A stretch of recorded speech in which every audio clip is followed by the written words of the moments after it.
Feliz comienzo de semana, feliz lunes para todos ustedes, amigos televidentes de aquí, de Un Mundo de Economía. Bienvenidos.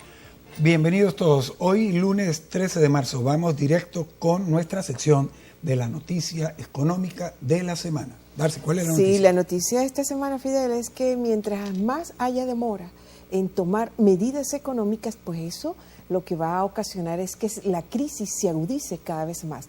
Esta es la opinión que tienen y las declaraciones que dieron economistas tales como Luis Vicente León de Data Analysis, Rodrigo Cabezas, exministro de Finanzas, y también de José Guerra, economista, diputado a la Asamblea Nacional por la MUD ante la Comisión de Finanzas. Ellos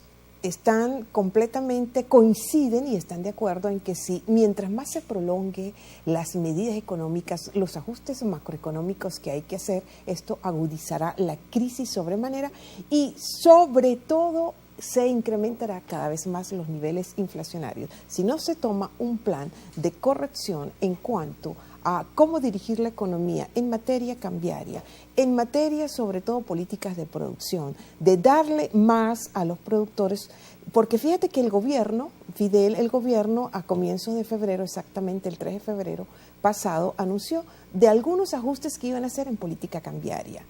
Los ajustes como tal nada más fue cierta modificación en el artículo 34, que contempla que los productores tienen disponibilidad y tienen autonomía para manejar el 80% de las divisas obtenidas, antes era el 60%. Ese 80% que ya pueden controlar, que ya pueden manejar, y el otro 20% que sea manejado a través del Banco Central de Venezuela. Ese fue nada más el ajuste cambiario. En tanto no se modifique la política y se diseñe un plan lógico, racional, en base al escenario económico que tenemos tan delicado y que cada vez agudiza más la crisis, no hay opción, Fidel. Los efectos y los daños serán cada vez mayores para todos nosotros los venezolanos, independientemente como agentes económicos que somos productores, empresarios, consumidores, etcétera. Sí, y es que efectivamente la situación, la realidad país que estamos viviendo, llegó ya a un punto en el que, digámoslo así, no hay regreso. Es el momento definitivo y final en el que hay que tomar medidas, o de lo contrario, el efecto de bola de nieve, que es lo que está ocurriendo en realidad en el país, en donde la situación de escasez, de inflación y el potencial de devaluación de la moneda se pueden acelerar, y de hecho se están acelerando en la medida en que no se le da solución a la situación, y por lo tanto se va acumulando la presión y se van acumulando los problemas, lo que va generando un gradual incremento de la situación de crisis, tal cual como lo expresó Darcy hace unos segundos, y que es la inquietud de los economistas que estábamos comentando. En el caso, por ejemplo, de la firma Data Analysis y del economista Luis Vicente León, quien es su presidente, manifiesta Luis Vicente que el gobierno no puede seguir haciéndose de la vista gorda en el tema cambiario. Luis Vicente hace énfasis en el tema cambiario y él señala que el gobierno nacional tiene que ya tomar decisiones al respecto. Es urgente que el gobierno unifique el tipo de cambio. No podemos seguir teniendo 3 tipos de cambio variables que generan una enorme distorsión en la economía, y que es también momento de que se levante el control cambiario, de manera que los actores económicos tengan libertad de movimiento para poder acceder a las materias primas, para poder acceder a las divisas, para hacer importaciones de productos terminados de aquello que no se fabrica, y de esa manera poder atacar entonces el problema nodal que está viviendo el ciudadano de a pie, el ciudadano venezolano de hoy, que es la escasez. Por su parte, el economista Rodrigo Cabezas, quien es exministro del gobierno del presidente Chávez, también señala que todo intento de recuperar la economía pasa por, según su criterio, cumplirse 3 objetivos. En primer lugar, tiene que buscarse el crecimiento de la economía, y que recuperar los niveles de crecimiento de la economía que venía exhibiéndose en el pasado, y de hecho lo lógico es que se logren crecimientos mayores. En segundo lugar, contener y controlar la inflación, el fenómeno que nos está golpeando con mayor insistencia.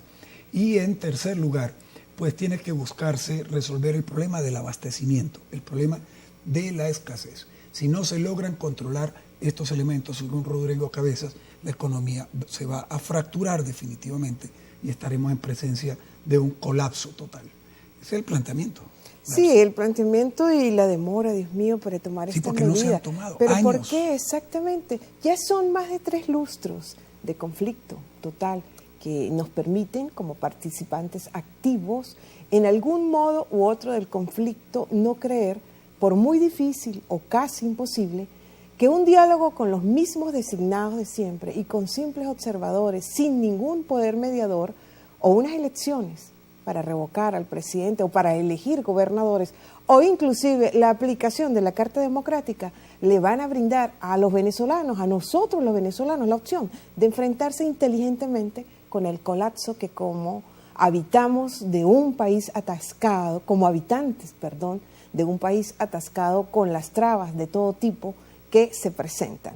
Las trabas nuestras se derivan porque desde que aparecimos en la historia en calidad de república, no nos hemos planteado con la claridad que amerita vivir en un país regido por la lógica occidental, metas educacionales, culturales, productivas, competitivas y político-administrativas acordes con las exigencias de la modernidad industrial y cognitiva.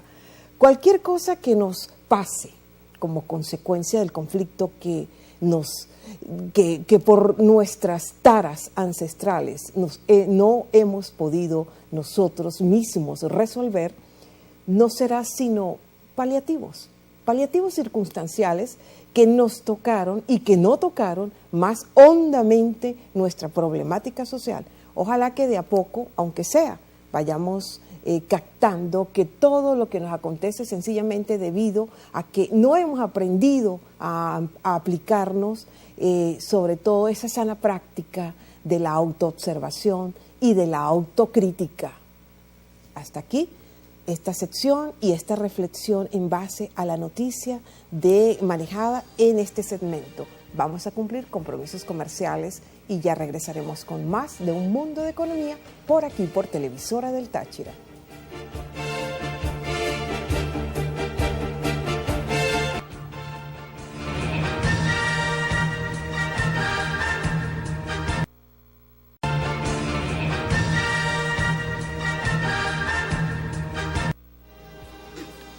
Bien amigos, estamos en Un Mundo de Economía. A continuación vamos a nuestra sección del Diccionario Económico y Social. Hoy traemos para ustedes, para compartir, explicar, conocer el término macroeconomía, porque en toda sociedad, en todo país, la economía que vivimos, la economía que se desarrolla, se divide en la macro y en la microeconomía. Hoy vamos a entonces dedicarle nuestro espacio en este segmento a desarrollar el tema macroeconomía. Sí, bueno, entonces vamos a la siguiente sección.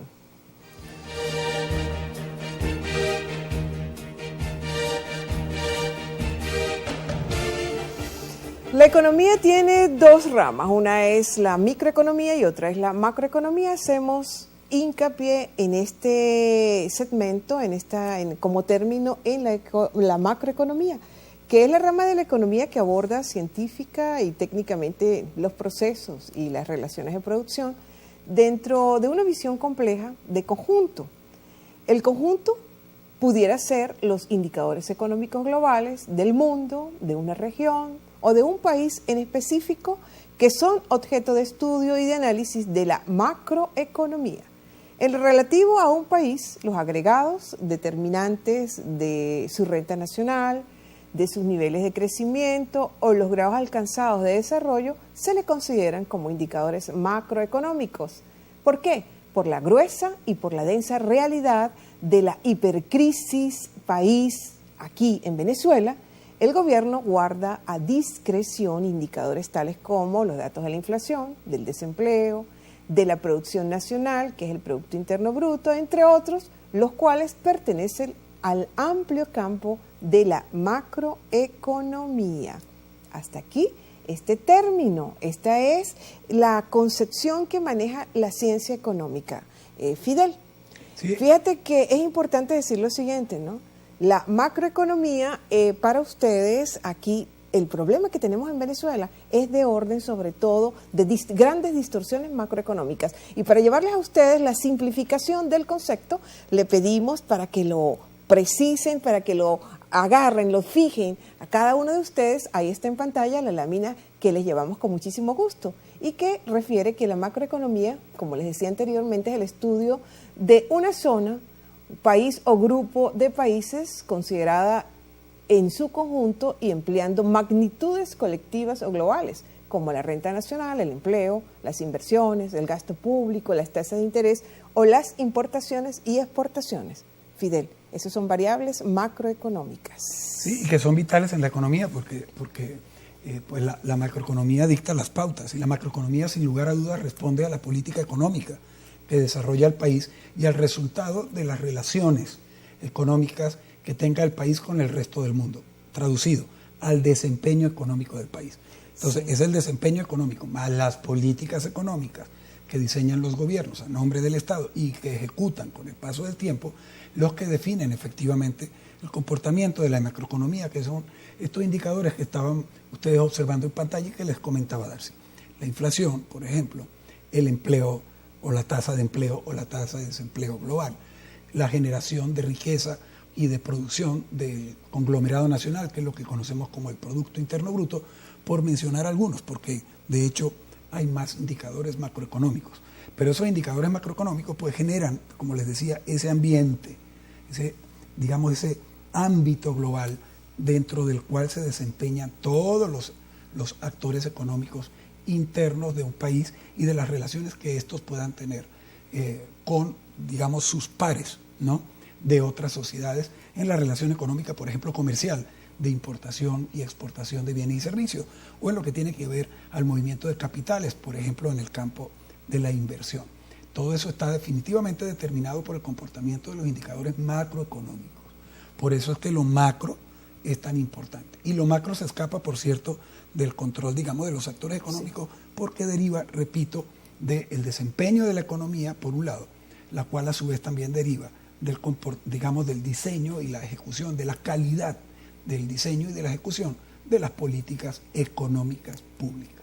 Es así, por lo tanto, hablar de macroeconomía hace referencia sobre todo de los grandes agregados o los agregados totales que tiene la economía de un país específicamente. Son factores de estudio propios de la macroeconomía, la política fiscal, comprendida por el gasto público, y también por todos los ingresos tributarios. Está también la política monetaria, que es la que siempre dirige, la que está alineada y se encarga de crear y diseñar, es el Banco Central de cualquier país, en nuestro caso el Banco Central de Venezuela. Política monetaria que está referida al manejo del dinero, de la determinación de las tasas de interés, y también está la política cambiaria.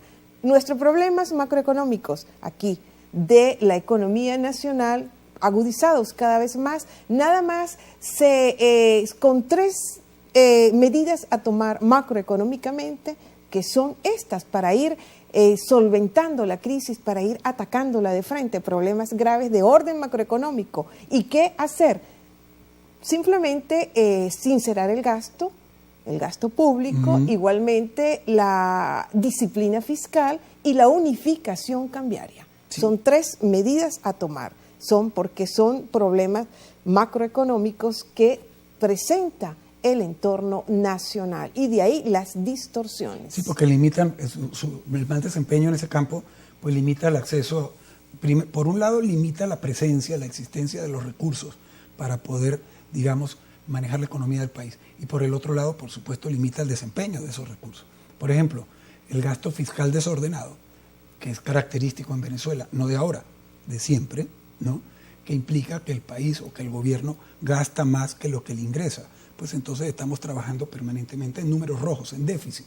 Y en esas circunstancias pues no hay los recursos suficientes para atender las verdaderas prioridades. Al punto que uno se pregunta en este país, ¿cómo se definen prioridades aquí en este país? Porque a veces suena prioritario cosas que no lo porque son. Exactamente, el gasto público es un componente de la política, fiscal, el gasto público junto con los impuestos. Así que bueno, esperamos haberles llevado a ustedes este concepto y que lo tengan ya un poquito más claro. Y haberles podido explicar eficazmente de qué se trata todo el asunto. Tenemos que hacer un corte comercial para cumplir con nuestros anunciantes y regresaremos en algunos minutos para tocar el tema de el Táchira y su economía. Hoy traemos un tema de interés. Ya venimos.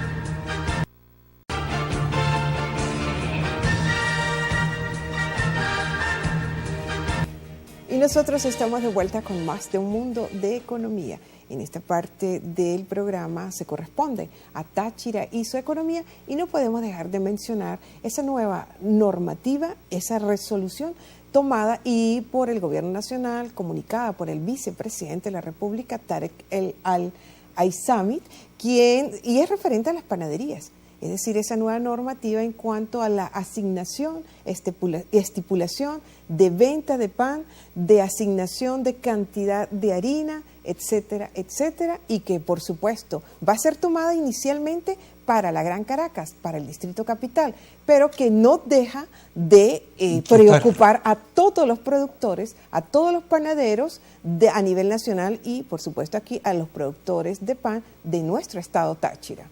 Sí, es que efectivamente, como comentaba Darcy, el Gobierno Nacional a través del vicepresidente de la República, Tarek El Aissami, anunciaba hace unas horas realmente que el Gobierno Nacional toma unas medidas dirigidas al sector panadero para controlar su desempeño. Medidas que de no ser cumplidas, y de allí surge una amenaza, panadería que no cumpla las medidas será tomada temporalmente y convertida en panadería clapa, según el anuncio de la Aissami. Ahora, ¿en qué consiste? ¿En qué consiste esta normativa, estas medidas a tomar que van a ser aplicadas en Caracas? Que por cierto, hoy empezaba la inspección de las 749 panaderías que hay en la capital del país. Sí, la medida comenzaba hoy efectivamente y consisten en lo siguiente. En primer lugar, entre los requisitos que están exigiendo, se habla de la producción continua y el vicepresidente lo expresó textualmente, y me voy a tomar la libertad de leerlo en los siguientes términos. Palabras de Tarek El Aissami: debemos garantizar que desde las 6 de la mañana hasta que cierre la panadería se haga pan canilla. Los primeros panes deben venderse a más tardar a las 7 de la mañana. O sea, se está estableciendo una orden referida a qué tipo de pan se puede producir y en qué horario es que se tiene que vender. El vicepresidente también indicó que habrá una nueva regulación en cuanto a la utilización de la materia prima por parte de las panaderías, de las cuales deben disponer del 90% de la harina de pan, de la harina de trigo panadero, para la elaboración del pan canilla, y el 10% para todos los demás productos como cachitos, por ejemplo, agregando que debe sobrar incluso pan para el otro día. O sea, que aquí se está estableciendo una limitación al productor y se le está obligando al panadero a utilizar el 90% de la materia prima para fabricar y vender la canilla, que es un pan regulado, mediante el cual el panadero estaría trabajando a pérdida, puesto que el precio de venta del pan canilla no permite recuperar los costos. Las panaderías también tendrán un límite en cuanto a la materia prima disponible que podrán en consecuencia utilizar. Cada establecimiento, según la nueva norma emitida por el gobierno, no puede tener más de 300 sacos de harina al mes. 300 sacos al mes. El Aissami explicó que esto se debe a que calculan que una panadería debe usar unos 10 sacos de materia prima al día. 300 sacos al mes. Una panadería promedio, amigos, por si ustedes no lo saben, una panadería de tamaño mediana consume entre 200 y 300 sacos de harina al día. Y esto es lo que le están limitando a la panadería utilizar al mes. Con el agregado siguiente, comillas, palabras del vicepresidente El Aissami: la panadería que incumpla con este instructivo va a ser ocupada temporalmente por el gobierno y va a ser entregada a los CLAPs para producir pan para el pueblo. O sea que son medidas, te digo, muy dictatoriales, porque es el gobierno quien va a decidir por nosotros, Fidel, qué comprar, qué cantidad de pan y qué tipo de pan y a qué hora comprarla. Bueno, esa es la situación que estamos viviendo. En este contexto, ¿no? Y es que en el contexto que estamos describiéndoles a ustedes, amigos, los panaderos del Táchira, por supuesto, se manifiestan profundamente preocupados por las declaraciones y amenazas proferidas por el vicepresidente de la República, puesto que ni la situación de escasez del pan, ni los precios que el producto ha alcanzado en las últimas fechas es responsabilidad de ellos, de los panaderos, sino que de hecho obedece a la escasez de una materia prima inexistente en el país, porque no producimos trigo, en medio de lo cual la poca harina presente en el mercado, importada, incrementa su valor por el efecto de la economía de la escasez, por el hecho de que no la hay.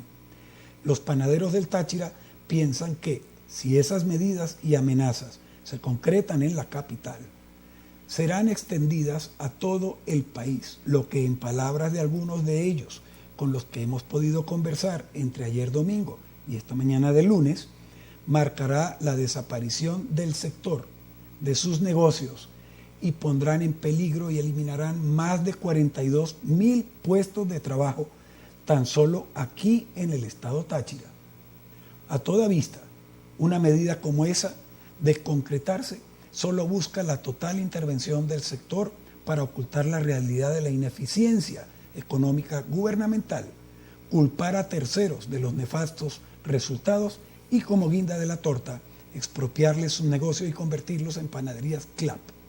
Así es que se gobierna responsablemente a un país, y al final del día el consumidor nos quedaremos entonces sin el importantísimo pan.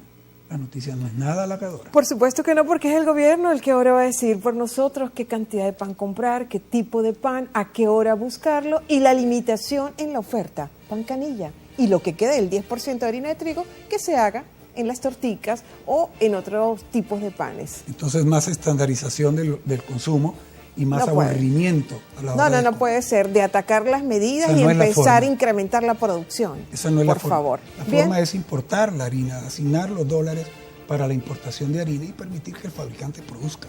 Bueno, se nos acabó el tiempo, tenemos que despedirnos, amigos, pero no sin antes darles las gracias a ustedes por su atención. Sí, los esperamos mañana y el resto de la semana. Tengan todos ustedes muy buen provecho. Y ya saben que debemos conducirnos con mucha inteligencia cada vez más para compartir el protagonismo que tiene la economía. Feliz tarde, buen provecho.